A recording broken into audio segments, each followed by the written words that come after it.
ओम शांति। संकल्प मनुष्य के अनुभवों का आधार हैं। चाहे आप योग कर रहे हैं, किसी कार्य में तत्पर हैं, संकल्प ही हमें सब कुछ प्रदान करते हैं। कार्य प्रारंभ करने से पहले कुछ सुंदर स्वमान के संकल्प अपने मन में लाया करें। कार्य पर उसका बहुत सुंदर प्रभाव पड़ेगा। बाबा का एक महावाक्य याद कर लेंगे, श्रेष्ठ स्मृति से कार्य प्रारंभ करना और साधारण स्मृति से कार्य प्रारंभ करना, दोनों के परिणाम में बहुत बड़ा अंतर होगा। तो जो मनुष्य क्रोधी होता है उसके भी बहुत व्यर्थ संकल्प चलते हैं। एक बार गुस्सा आ गया, बहुत देर तक मन खिन्नता से भरा रहेगा। गुस्से में किसी को गलत बोल दिया, अपमान कर लिया, जो अच्छे लोग हैं उन्हें बहुत बुरा लगेगा।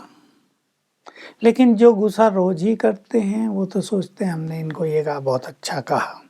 लेकिन एक समझदार व्यक्ति जो अपने को परिवर्तित करता जा रहा है उसको लगेगा नहीं, हमें इसको परिवर्तन करना चाहिए, ये अच्छा नहीं है। और अगर किसी को 2-4 बार दिन में गुस्सा आ जाए और अगर किसी की क्रोध करने की नेचर ही बन गई हो, बात बात में बिगड़ जाते हों, तो उनका जीवन तो नरक तुल्य। और उनके साथी भी उनसे परेशान होकर या तो छोड़कर भाग जाएंगे या दूरी बनाएंगे या उदास दिखाई देंगे। इसलिए हमें क्रोध मुक्त जीवन व्यतीत करना है, तब हम अनेक व्यर्थ संकल्पों से मुक्त हो सकेंगे। कभी कभी ऐसा भी होता है, किसी ने हमारे लिए कुछ बुरा कर दिया, अब हमारे मन में उससे बदला लेने की भावना है, किसी से वैर की भावना है, उसने कुछ ज्यादा गलत किया है, तो हमारे मन में व्यर्थ संकल्पों का तूफान चलता रहेगा। हम मौका ढूंढते रहेंगे, कब इनको सुनाएं, कब इनसे बदला लें, कब इनको पाठ सिखाएं। ये बहुत चढ़ते जा रहे हैं, मुझे इसे ठीक करना पड़ेगा, मैं ये करूंगी, ये करूंगा। एक उधेड़ बुन मनुष्य के मन को उलझाए रखती है, एकाग्रता नष्ट हो जाती है, विवेक पर इसका बुरा प्रभाव पड़ता है, बुद्धि इससे कमजोर पड़ने लगती है। और विवेक शक्ति बुद्धि बहुत बड़ी चीज है। ये तो पूरा जीवन हमारी सफलताओं का आधार है।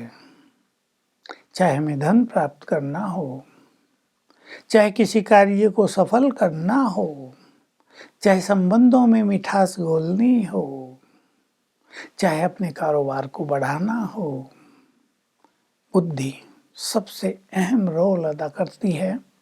क्रोध बुद्धि पर कुठाराघात करता है, इसलिए हमें क्रोध की अग्नि को तो शांत करना ही पड़ेगा।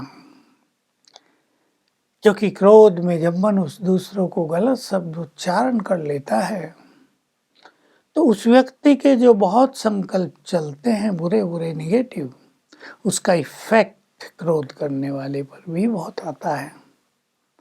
उसके संकल्प भी शांत नहीं हो पाएंगे, वो भी बहुत सोचेगा बुरा बुरा। एक के संकल्प दूसरों से टकराते हैं, उसको प्रभावित करते हैं, मल्टीप्लाई होते हैं, वातावरण में फैलते हैं और वातावरण को कमजोर करते हैं।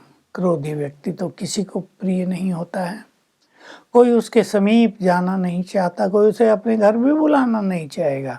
जरा सी कमी रह गई तो ये तो उबल पड़ेगा, नौकरियों में भी उसको बहुत तकलीफ होगी, लोग रिजेक्ट करेंगे। इसलिए जैसे काम को जीतने के लिए हमने 4 संकल्प दिए थे, क्रोध को जीतने के लिए भी 4 संकल्प दे रहे हैं, उठते ही करने हैं। उठते ही ये संकल्प इसीलिए करने होते हैं क्योंकि तब हमारा सबकॉन्शियस माइंड जगा रहता है,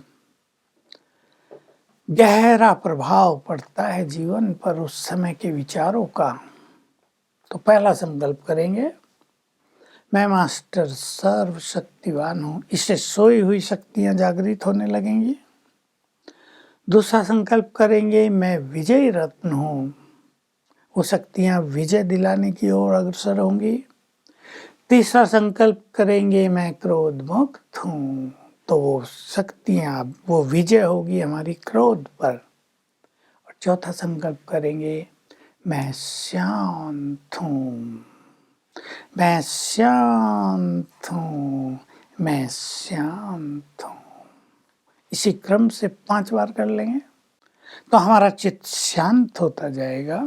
साथ में अशरीरीपन का अभ्यास, जिसका ज्ञान स्वयं भगवान ने हमें बहुत गहराई से दे दिया है। मैं आत्मा स्तन में अवतरित हुई हूँ, यहाँ बैठ गई हूँ भ्रकुटी की कुटिया में। अब देखें, इसका अभ्यास यदि हम 1 मिनट कर लें तो अनेक व्यर्थ संकल्प नष्ट होते जाएंगे। रोज रोज करेंगे तो बहुत बड़ा लाभ अनुभव होगा। पता चलेगा व्यर्थ संकल्प न जाने कहाँ लोप हो गए। दूसरा, मैं आत्मा इस देह से न्यारी हूँ, देह अलग, मैं आत्मा अलग। जितना हम बॉडीलेसनेस शरीरीपन में आते जाएंगे, चित्त शांत होता जाएगा, न उसमें क्रोध की अग्नि जलेगी और न व्यर्थ संकल्पों का तूफान चलेगा।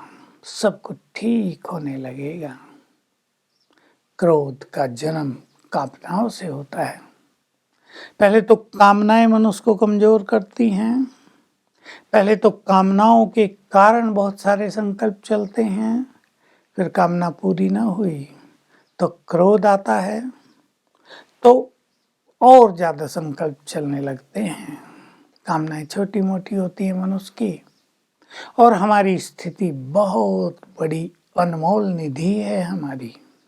ध्यान देंगे, कामनाएं बहुत छोटी चीज, ये व्यक्ति मुझे सम्मान दे, ये कामना हो गई। मान लो कितनी छोटी चीज है, भूल गए भगवान हमें सम्मान दे रहा है। आज व्यक्ति सम्मान देगा, कल नहीं देगा। अब मान लो उसे सम्मान नहीं दिया, कई बार ऐसा होता है देने वाला व्यक्ति सम्मान दे रहा है, लेकिन हमारी अपेक्षाएं आसमान छू रही हैं। वो हमारे आगे नाक रगड़ता ही रहे, वो हमारे पैर छूता ही रहे, वो हमारे आगे नतमस्तक होता ही रहे, तो कभी मनुष्य की ये कामनाएं तो पूर्ण नहीं होगी। कोई व्यक्ति अपने स्वाभिमान को सदा ही थोड़ा ही छोड़कर आगे बढ़ेगा तो बहुत सारे संकल्प चलेंगे फिर। इसलिए अपनी कामनाओं को भी कम करते चलो, धैर्यवत हो जाएं।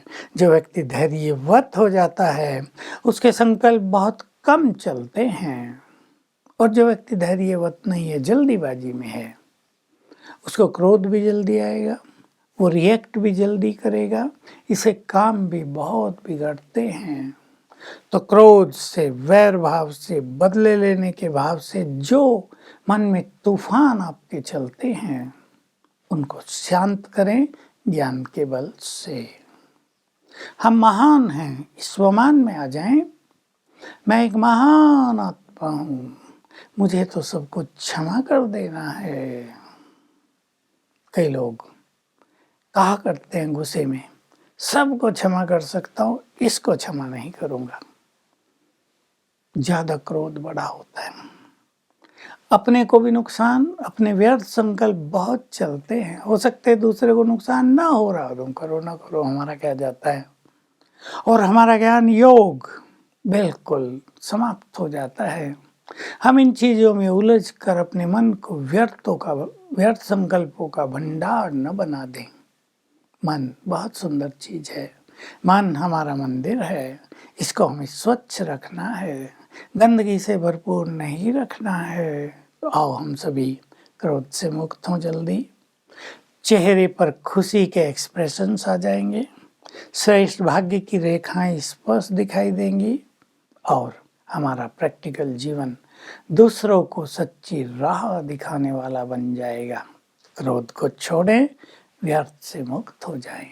ओम शांति।